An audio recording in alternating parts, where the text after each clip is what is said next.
I brought my Rep Kobe 5 Indiana Fever shoes from Jerseyfrosts to the gym, and we'll see updated how they hold up after.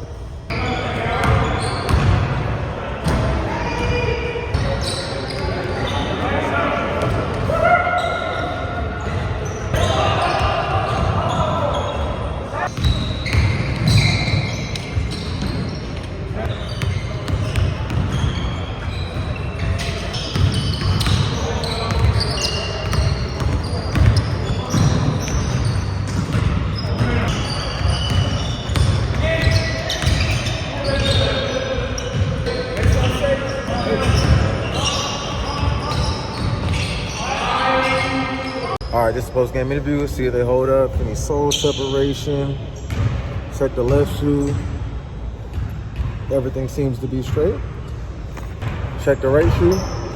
No sole separation. Bottoms look good. Nothing on this side as well. Back at the crib, we're gonna do a quick little breakdown of these. If you're not a fan of reps, just go. When I get a real pair, I will 100% do a real review on these as well. Jerseyfrosts sent me these early, took them to the court, did the review, and a lot of y'all was like, oh, can you hoop a reps? Can you da-da-da-da? How's the durability? So, I mean, obviously it was one hoop session, and I shot around on them, did like 2 workouts in them.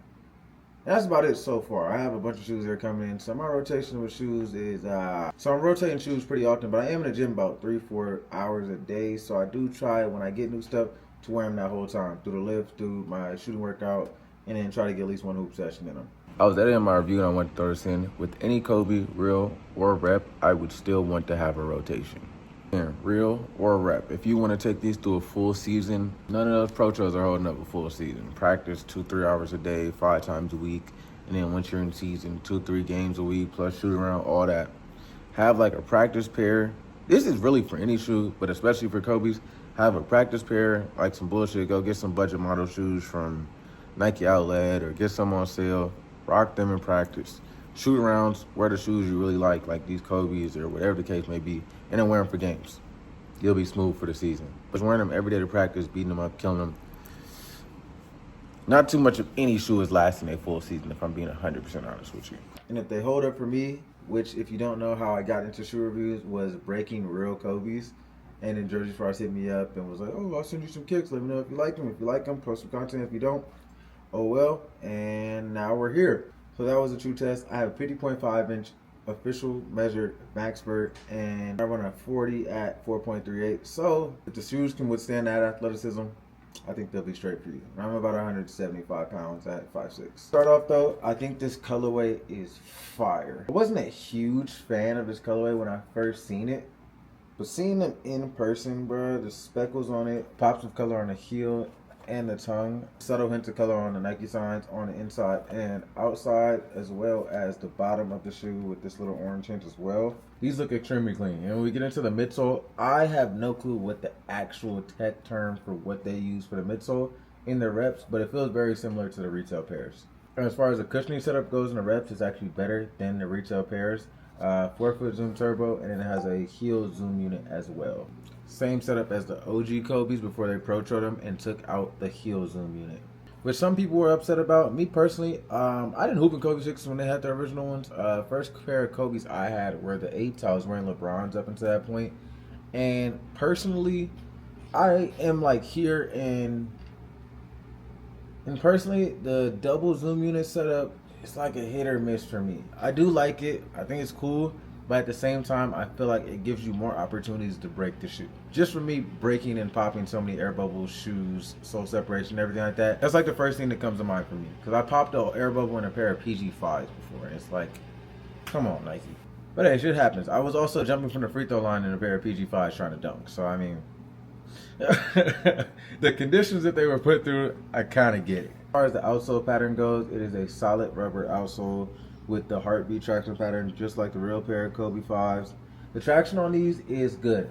I will say, I've been wearing my leaning gammas. Those are like my go-tos for when I have serious hoop sessions or dunk contests, everything like that. I give the leaning gammas traction 10 out of 10. So wearing anything else is just kind of But I will give the traction, I think I gave it like an 8.5 on the review. I can't really remember. Go check it if you want. But it's about an 8.5 after my hoop session.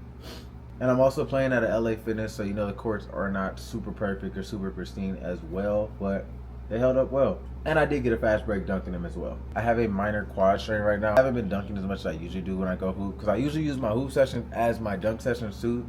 But I feel like it's more fun for me to be able to play some basketball and not just go into a gym and just dunk over and over again. It gets real repetitive, it's kind of boring, and I don't know. I grew up playing basketball. I just happened to be good at dunking and kind of made a career out of it. So, yeah, they do fit pretty snug, which is also really similar to the real pairs as well. And when it comes to durability, we talked about it a little bit at the court, but there is no sole separation or anything like that on the shoe or any of the toe boxes. Everything held up well. I even did, I guess, fall here because there's a scuff, but it doesn't like really knock off much of the paint or anything like that, so it held up well. The weight of the shoe is also similar to a Kobe 5. I do believe it is about 5 to 10 grams heavier, which is pretty normal with shoes. Like when I get multiple different pairs of Kobe 5s, there is usually a slight weight difference in them, even if they're the same size. Overall though, I don't know how much these are going to be resale once they release and everything like that.